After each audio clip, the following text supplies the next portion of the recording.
Everyone. Last video we have discussed about the derivative of stiffness matrix. In this video we can discuss about up to the how boundary conditions applied for each nodes. Now we were going to see about the how the derivations will be occurs and then final equations will be taken out. So based on that node 1, dou phi by dou u1 equal to 0. So you want to derivate the potential energy with help of u1. So potential energy will be derivated by a respect to u1. So final equations will get as an half k 2u1 minus 2u2 minus f1 equal to 0. So we consider as an f1 equal to half k 2u1 minus u2. So 2 cancel, f1 equal to k u1 minus u2. For node 2, you want to derive the potential energy with respect to the u2. So dou phi by dou u2 equal to half k 2u2 minus 2u1 minus f2 equal to 0. So f2 equal to half k 2u2 minus u1, f2 equal to k u2 minus u1.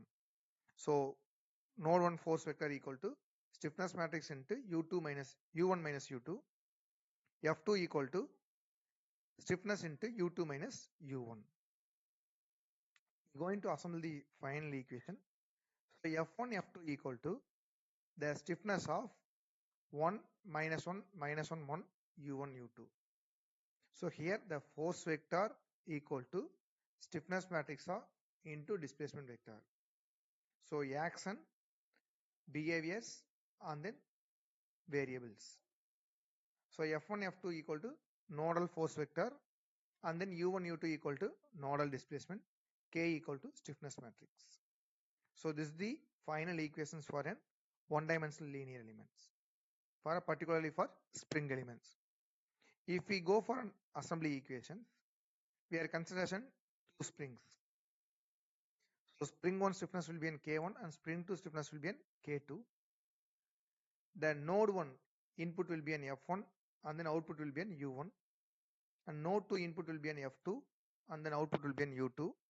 Node 3 input F3 and output will be an U3. So first element, we will take it as an first element, first spring. The stiffness will be in K1. The influencing node will be in node 1 and node 2.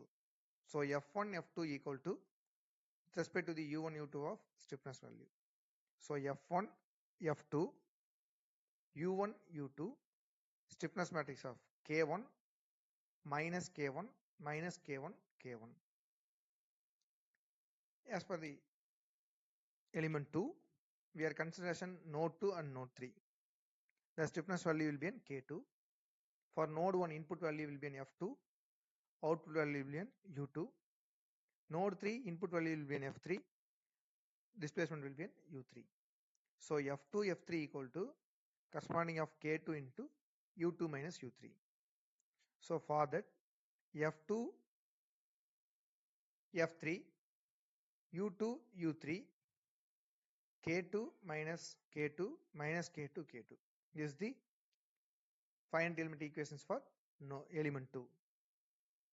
Then we want to assemble the equations.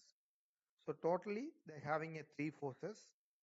So F1, F2, F3, 3 deformations. So U1, U2, U3.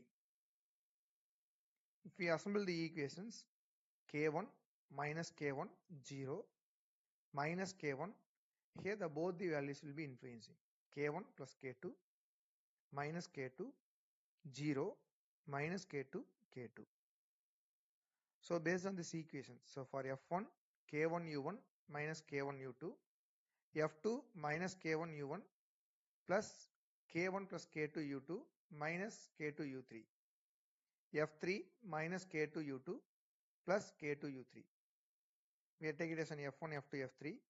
The U1, U2, U3 will be in comes to the columns. So U1, U2, U3.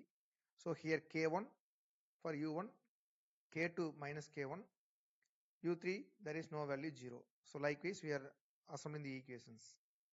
So this is the global stiffness matrix, this is the global force vector, this is the global displacement matrix. So this is the assembly equations. Thank you. We'll see you in next video.